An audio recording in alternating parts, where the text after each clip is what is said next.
You are the last surviving kind of human. That sounds ordinary until you learn that 50,000 years ago, Earth was home to several different kinds of humans at the same time.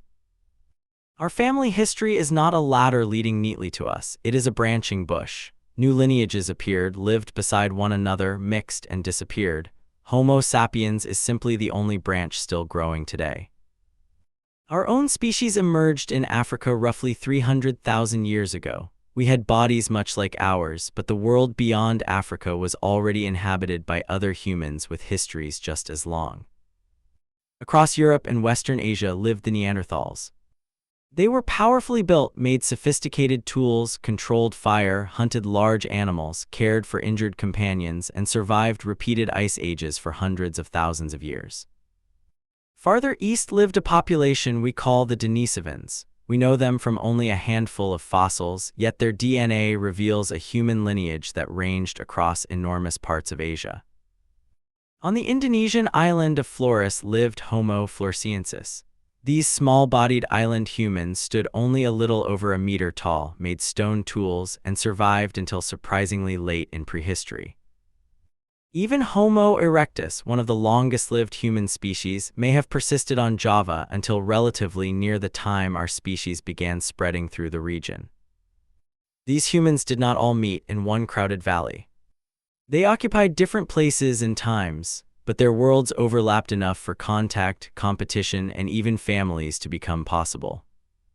So why are we the only humans left? The honest answer is not a single dramatic battle. Each lineage probably reached its ending through a different mixture of events, and much of the evidence remains incomplete.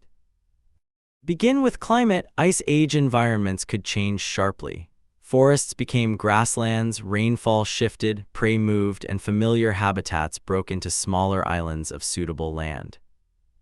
That is dangerous for any population, but especially for a small one.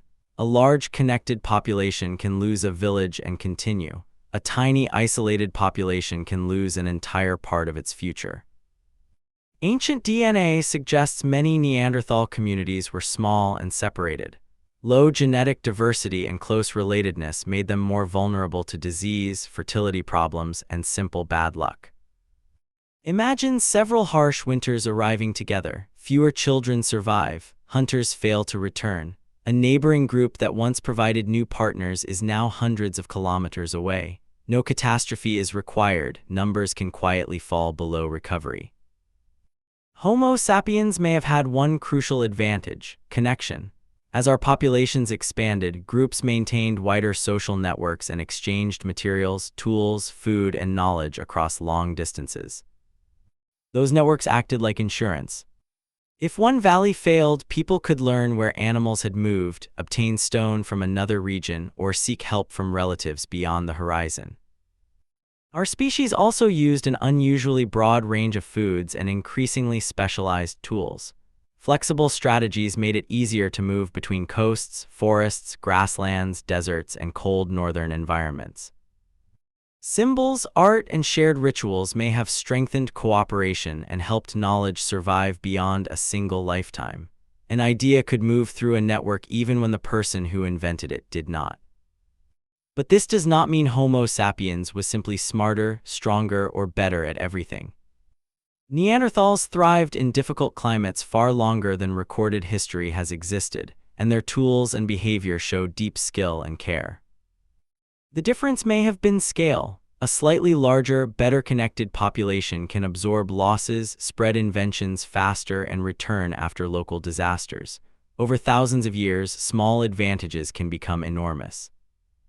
When expanding Homo sapiens groups entered territories occupied by other humans, they probably competed for some of the same food and shelter. New diseases may also have moved between populations, although the evidence is difficult to prove. Yet contact was not only conflict. Neanderthals and Homo sapiens had children together. Denisovans and Homo sapiens did too. Their descendants carried those genes into the future. Today, many people with ancestry outside Africa carry roughly 1 to 4% Neanderthal DNA. Some populations in Asia and Oceania also carry substantial Denisovan ancestry. That means Neanderthals and Denisovans did not vanish in the simplest sense. Their distinct populations disappeared, but part of them was absorbed into a much larger human population. Their history continues inside living bodies. For Homo floresiensis, the ending is more mysterious. Its youngest known remains and tools date to around 50,000 years ago, close to the period when Homo sapiens reached the wider region, but closeness in time is not proof of what happened. Homo erectus, Homo naledi, and other branches leave different puzzles.